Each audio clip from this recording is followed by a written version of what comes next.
बरेच जण म्हणत्या दसऱ्या घासत गवत झाले, आता काय करू? मी काय करू राहिले इथं? दसऱ्यात घास आमच्याही गवत झालंय. तुम्ही सांगितलं नाही का मग का दसऱ्यात घासात प्रॅक्टिकल प्रॅक्टिकल प्रॅक्टिकल तोंडानं सांगितलंय. आता प्रॅक्टिकल डेमो दाखवायचा डायरेक्ट. हो. अशा प्रकारे गवत काढून घ्यायचं. त्याला पर्याय नाही, त्याला कुठल्याही प्रकारचं तणनाशक नाहीये. मोठा मोठा जे गवत दिसत ते काढून घ्यायचं, दुसरा काहीच पर्याय नाही त्याला.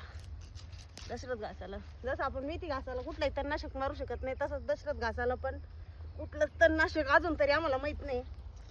हे काय उगलंय याच्यात नेमकं? काय माहित काय उगलंय. ज्वारी, काही ज्वारीची ताट. जेवण ताट कसं आले याच्यात? नाही हो, ते सरी पाडली त्यावेळेस त्याच्यात होती काय असेल ना, यंत्रात असून त्या. इकडे आता मस्त आला पण इकडं घास भारी आला. इकडे टोबील खुरपाय सोपं जाणार त्या तेवढं नाही तेव्हा झालं. इकडं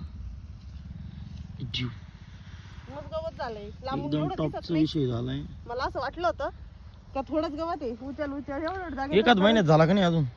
हा झाला, 1 महिन्याच नाही अजून महिना, हा महिनाच झाला असेल. हा ना. पहिली कापणी टाइम झाला होता. इकडं फुकलेला पण मस्त झाला बरं का.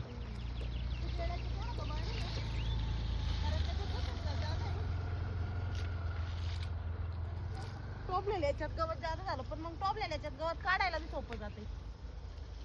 काय अडचण नाही, सगळं गवत निघून येतंय जरा व्यवस्थित. घेते आता उचल उचल काढून बारकं बारकं दिसन तेवढं. रपारप काढ, आज झालं पाहिजे एवढं काढून. आज नाही म्हणणार, टाइमाने आले मी. मला वाटलं होतं एवढं एवढंच आहे, ते काढा लागल्यावर कळलं बारीक निरीक आहे थोडंफार त्याच्यात. निम्म होईन पण.